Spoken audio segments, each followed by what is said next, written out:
Hey guys, and welcome back to this channel. So in this video, I'm gonna show you how you can delete the green screen in the video using CapCut Mobile. So for example, I'm going to create new project.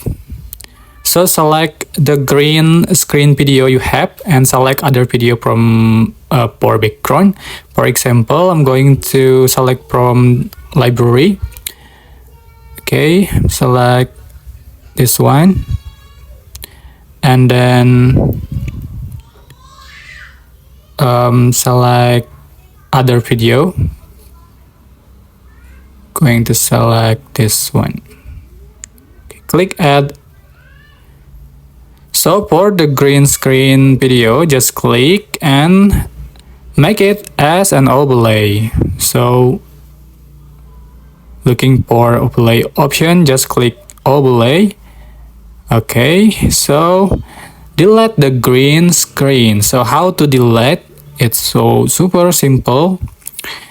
You can select remove background and select chroma key.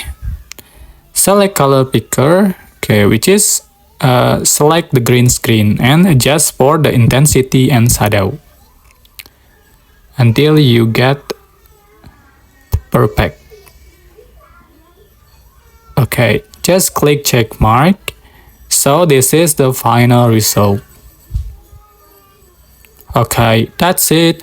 I hope this simple tutorial was helpful for you guys. Don't forget to like, comment, share, and also subscribe to this channel if you haven't done that already. Thank you so much for watching.